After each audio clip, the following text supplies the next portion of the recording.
Donc, j'ai actuellement en ligne de l'ATV International Yasmine Abdelaziz, la grande experte dans le domaine de l'énergie renouvelable. Vous êtes toujours la bienvenue sur l'ATV International. Merci beaucoup pour nous rejoindre à travers la ligne.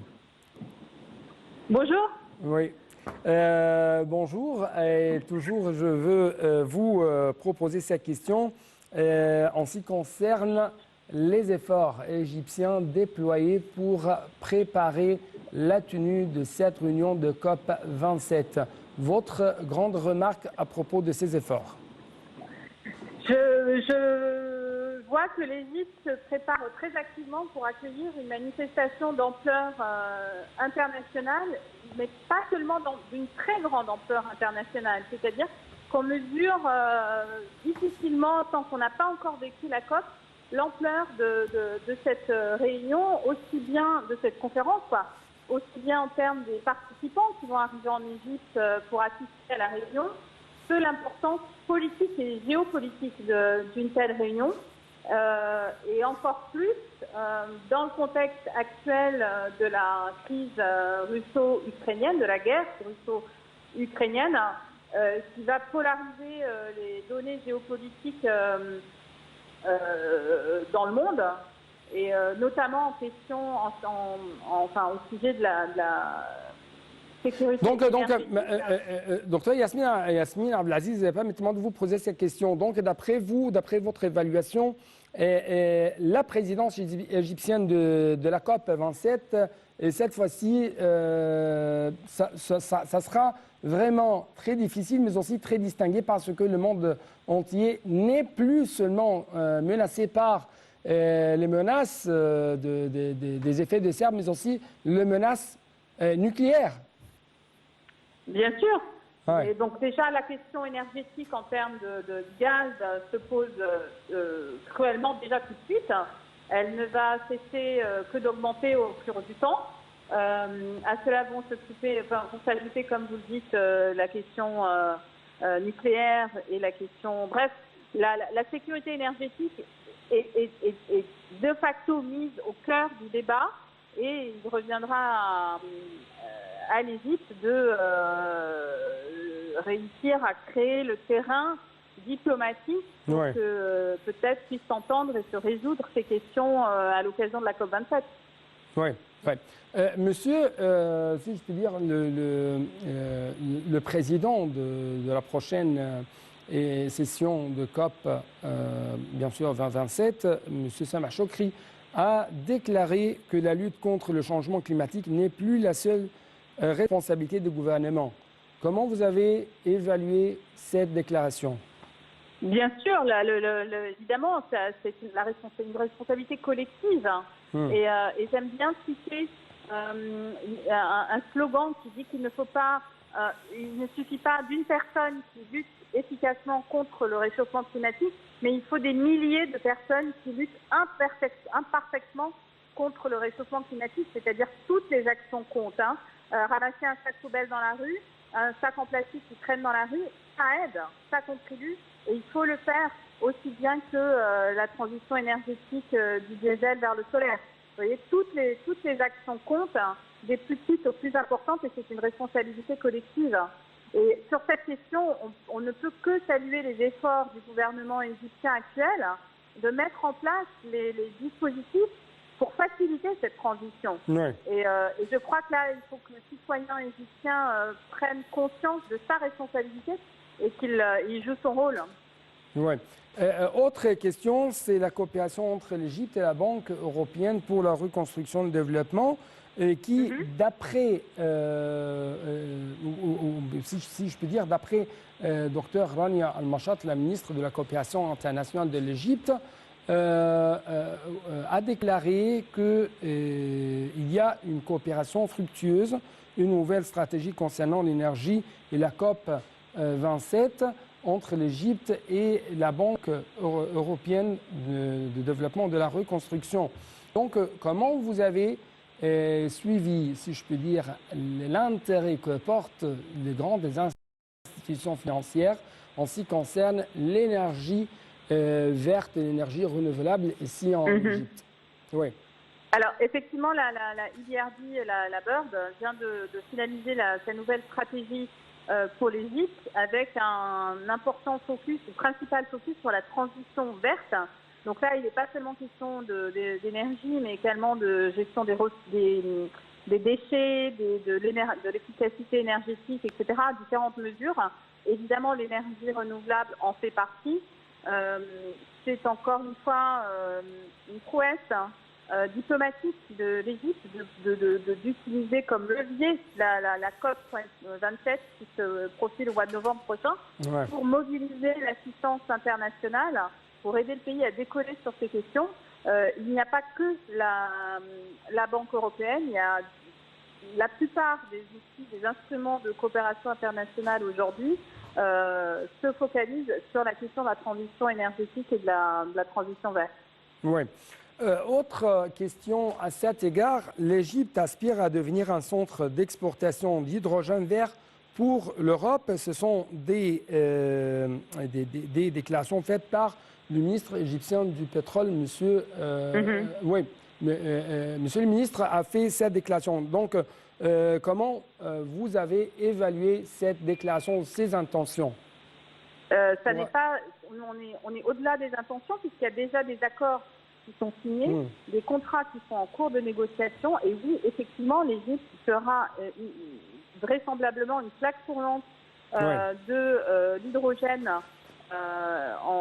pour l'Europe, notamment en raison des ressources éoliennes en Égypte qui sont nécessaires à la production de l'hydrogène et des ressources en ammonium. L'Égypte est un grand producteur d'ammonium, donc peut produire de l'hydrogène pour l'exportation.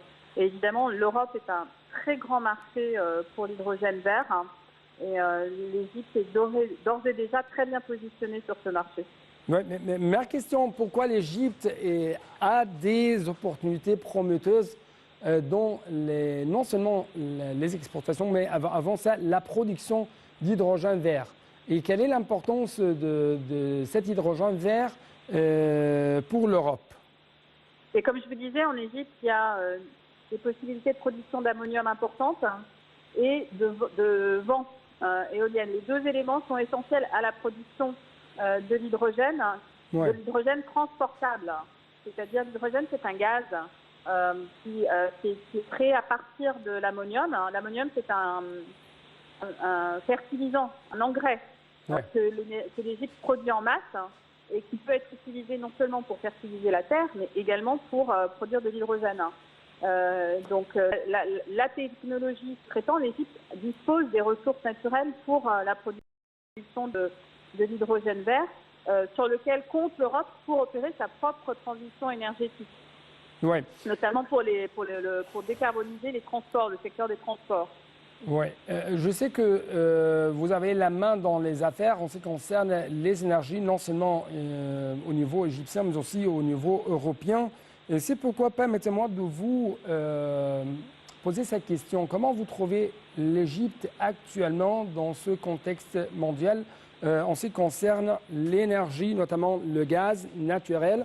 Et avant de vous donner l'occasion de répondre, Monsieur le Président a appelé à rendre le gaz naturel plus respectueux de l'environnement.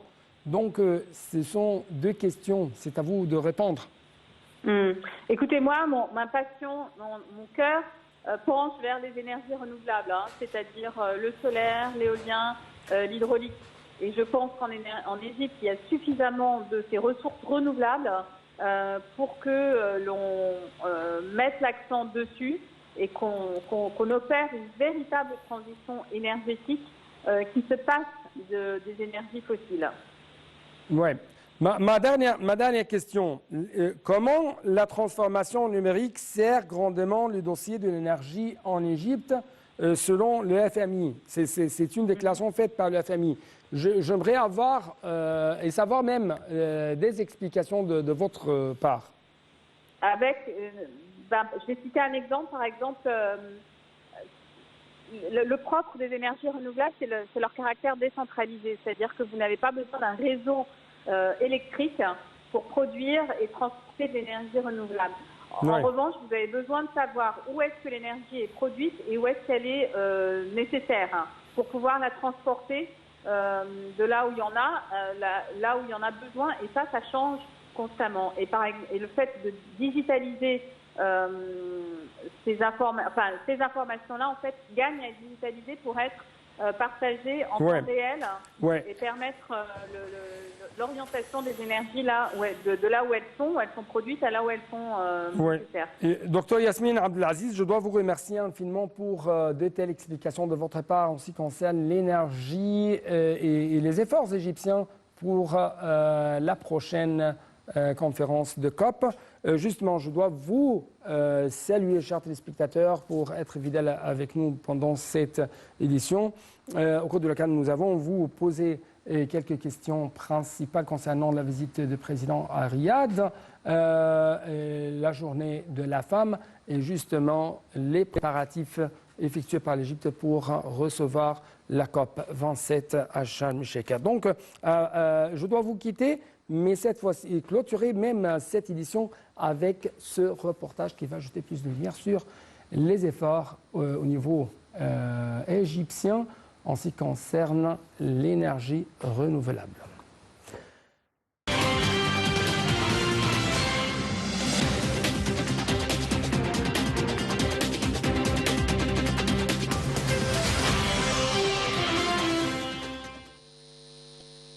Dans un discours prononcé par visioconférence devant la conférence des Nations Unies sur la protection de la diversité biologique, le président Abdel Fattah el-Sisi a déclaré que nous vivons une phase délicate de l'histoire de l'humanité qui nous oblige à déployer les efforts inlassables pour nous collaborer afin de faire face aux énormes défis qui ont été exacerbés par la pandémie de Covid-19, alors que nous sommes toujours confrontés à ses effets négatifs à tous les niveaux. Le dernier rapport d'évaluation mondiale sur l'état de la biodiversité publié par la plateforme intergouvernementale des sciences et des politiques de la biodiversité nous a avertis de sa détérioration rapide au cours de ces dernières années, menaçant d'une catastrophe mondiale si les pays du monde entier ne renforcent pas leur effort pour changer les modes de consommation et de production et les rendant plus durables et plus conscients de l'importance de préserver la biodiversité et l'intégrité des systèmes vitaux pour notre avenir sur cette planète. Le président Assisi a indiqué que l'Égypte a travaillé sérieusement depuis la conférence des parties de Sharm el-Sheikh en 2018 pour lancer une nouvelle phase d'action collective afin de formuler un cadre mondial de la biodiversité pour au-delà de 2020, en plus de fixer des objectifs réalisables soutenus par des mécanismes clairs de mise en œuvre. Malgré les défis posés par la pandémie de Covid-19 au cours des 2 dernières années, la présidence égyptienne de la conférence a pu avoir des réalisations tangibles à cet égard, alors que nous espérons que la période à venir verra une mise en œuvre effective de ces objectifs qui compensera ce qui n'a pas été atteint au cours des 10 dernières années. Tout ce que nous avons vu au cours des 2 dernières années indique le lien étroit entre la santé humaine et sa relation avec sa biosphère, a souligné le président Assisi.